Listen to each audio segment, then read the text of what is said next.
Hello students, आज जो topic हम डिस्कस करेंगे उस टॉपिक का नाम है रेस्पिरेशन इन डिफरेंट एनिमल्स। विभिन्न जंतुओं में श्वसन प्रक्रिया किस प्रकार से होती है, इसको हम इस टॉपिक के अंदर डिस्कस करेंगे। अब यहाँ हमारे पास अलग अलग जंतुओं में अलग अलग तरह से श्वसन की प्रक्रिया होती है। कुछ ऐसे जंतु हैं जिनकी संरचना बिल्कुल साधारण है, जैसे हमारे जितने भी सूक्ष्म जीव हैं तथा जिनकी संरचना बिल्कुल साधारण है, उन जीवों के अंदर जो श्वसन की प्रक्रिया है वह प्रक्रिया उनके शरीर की बाहरी सतह से होती है। अब इस तरह के जो जीव है, जैसे हमारे पास अमीबा है, पैरामीशियम है, युगलिना है, या ऐसे जीव हमारे पास जिनकी संरचना बिल्कुल सरल है, जैसे हाइड्रा है या स्पॉन्जिस है। इस तरह के जीवों में जो भी श्वसन है वह उनके बाहरी सतह से होता है, क्योंकि ये सारे के सारे जीव अधिकतर जल के अंदर पाए जाते हैं या किसी न किसी तरल पदार्थ के अंदर पाए जाते हैं। इसका मतलब है कि ये सारे जीव सीधा जल के संपर्क में है, तो ये क्या करते हैं, जल से ही ऑक्सीजन लेते हैं और जल में ही कार्बन डाइऑक्साइड को छोड़ते हैं। सीधा अपने शरीर की बाहरी सतह से इन्होंने कार्बन डाइऑक्साइड को जल में छोड़ा और जल से ऑक्सीजन को लिया। इस पूरी प्रक्रिया के अंदर वो विसरण के सिद्धांत पर अपनी श्वसन की प्रक्रिया को करते हैं। यहां हमारे पास एक उदाहरण, एक चित्र की सहायता से इसको समझाया गया है कि ये हमारे पास एक अमीबा का डायग्राम है। अमीबा जैसे आपको पता है कि इसका कोई भी आकृति नहीं है, अमीबा की कोई आकृति नहीं होती, यह अपनी आकृति को बार बार बदलता रहता है और यह जब जल के अंदर रहेगा तो जल से ही ऑक्सीजन को लेगा और जल में ही कार्बन डाइऑक्साइड छोड़ता है अपनी कोशिका झिल्ली के द्वारा। तो यहां सीधा उसकी कोशिका झिल्ली जो उसकी बाहरी सतह है उसी के द्वारा ऑक्सीजन को ग्रहण करता है, उसी के द्वारा वो कार्बन डाइऑक्साइड को छोड़ता है। तो यह हमारे पास पहली तरह का श्वसन आ गया जो अपनी बाहरी सतह के द्वारा जंतु करते हैं। किंतु जिन जंतुओं की संरचना थोड़ी जटिल है, उन जंतुओं में अलग अलग तरह से श्वसन किया जाता है। इसको हमने अलग अलग कैटेगरी के अंदर डिवाइड किया है। जैसे कुछ ऐसे जीव हैं जो अपनी त्वचा के द्वारा श्वसन करते हैं, तो कोई भी ऐसा श्वसन जो त्वचा के द्वारा किया जाता है उसको हम कुटेनियस रेस्पिरेशन का या त्वचीय श्वसन का नाम देते हैं। इस तरह का जो श्वसन है यह केंचुए के द्वारा, जोंक के द्वारा और इसके साथ साथ कई बार मेंढक के द्वारा भी शो किया जाता है, मेंढक के द्वारा भी दर्शाया जाता है। तो इन जीवों की अगर आप बाहर से त्वचा को देखते हो तो बिल्कुल चिपचिपी है, बिल्कुल गीली है। वो गीली और चिपचिपी क्यों होती है? क्योंकि उनकी त्वचा के अंदर एक विशेष प्रकार की ग्रंथि है जो एक तरल पदार्थ जिसको म्यूकस का नाम दिया जाता है वो छोड़ती है। अब ये म्यूकस क्या करता है, उनकी त्वचा को पूरी तरह से गीला करके रखता है ताकि वहां से ऑक्सीजन सीधा इनकी त्वचा से इनके शरीर में जाए और उसके बाद इसी तरह से कार्बन डाइऑक्साइड इनसे बाहर निकले। तो ऐसे जो जीव हैं उनके उदाहरण हमारे पास केंचुआ है या जोंक है या मेंढक आ जाते हैं। अगली तरह के जो जीव है वो गलफड़ों के द्वारा श्वसन करते हैं। तो कोई भी ऐसा श्वसन जो गलफड़ों के द्वारा किया जाए उस रेस्पिरेशन को, उस श्वसन को हम ब्रेंकियल रेस्पिरेशन का नाम भी देते हैं। जितने हमारे पास जलीय जीव हैं, जलीय रीढ़धारी है अधिकतर, तो वो जो जलीय जीव है चाहे वो मछली है, चाहे वो टैडपोल यानी जो हमारे पास मेंढक की लार्वल स्टेज है जिसको हम टैडपोल का नाम देते हैं, चाहे मछली है, टैडपोल है या फिर झींगा जिसको प्रॉन कहा जाता है, तो ये जीव क्या करते हैं, इनमें गलफड़े विद्यमान होते हैं और इन्हीं गलफड़ों की सहायता से ये श्वसन करते हैं। जैसे यहां हमने दो डायग्राम बना रखे हैं, दोनों डायग्राम हमारे पास मछली के डायग्राम है।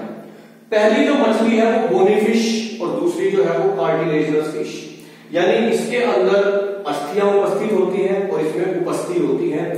तो यहां क्या है कि जितनी हमारे पास बोनी फिश है, इन मछलियों के अंदर गलफड़े तो होते हैं लेकिन उसके ऊपर एक प्रच्छद जिसको ओपर्कुलम कहते हैं, एक कवर बना होता है और इस कवर के नीचे ये सारे गलफड़े होते हैं जिससे वो ऑक्सीजन को ले सकते हैं जल से और जल में ही कार्बन डाइऑक्साइड को छोड़ते हैं।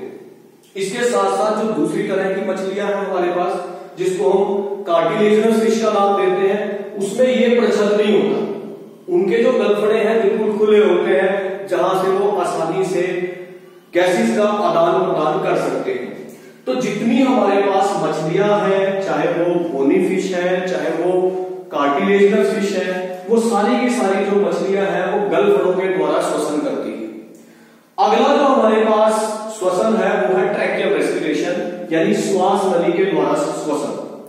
श्वास नली के द्वारा जो श्वसन है वो अधिकतर कीट करते हैं, इंसेक्ट्स करते हैं, चाहे वो कोई मच्छर है, मक्खी है, कॉकरोच है, ग्रासहोपर है, कोई तितली है, कोई हनी बी है, किसी भी तरह का कीट इस विधि के द्वारा श्वसन करता है, जिसको हम श्वास नली से श्वसन या फिर ट्रैकियल रेस्पिरेशन का नाम देते हैं।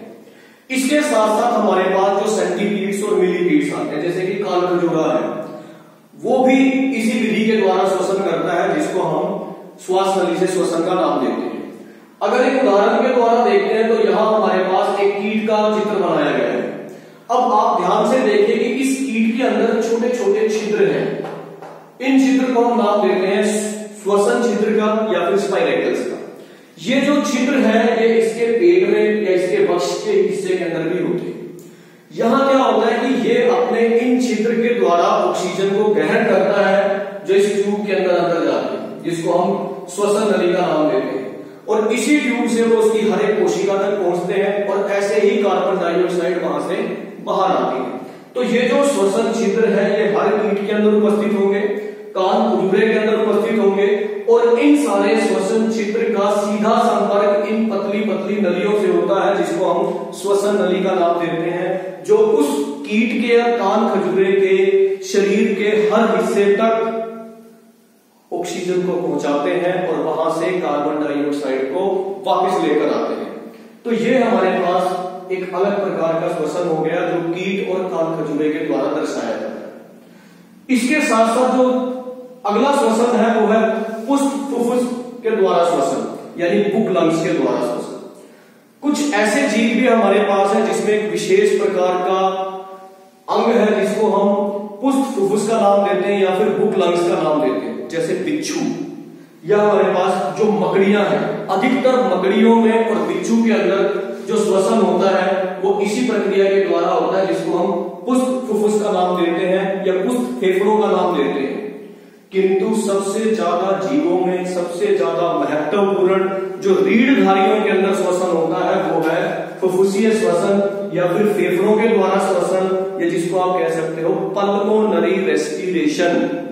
अब यह जो पल्मोनरी रेस्पिरेशन है या फुफ्फुसीय श्वसन है, जितने भी हमारे पास पक्षी हैं, जितने भी हमारे पास स्तनधारी हैं, जितने हमारे पास रेंगने वाले जीव हैं, अब पक्षियों में चाहे वो कोई कबूतर है, कोई कौवा है, कोई बाज है, कोई भी पक्षी, स्तनधारियों में चाहे वो गाय है, भैंस है, बकरी है, मानव है, बंदर है, कोई भी स्तनधारी, और इसके साथ साथ जो रेंगने वाले जीव हैं, चाहे वो सांप है, चाहे वो छिपकली है, चाहे वो गिरगिट है, चाहे वो मगरमच्छ है, किसी भी तरह का रेंगने वाला जीव, हर जीव के अंदर जो हमारे पास श्वसन होती है वो कौन सी श्वसन है, उसका नाम है फुफ्फुसीय श्वसन या फेफड़ों के द्वारा श्वसन, या इसको आप पल्मोनरी रेस्पिरेशन का नाम भी देते हो।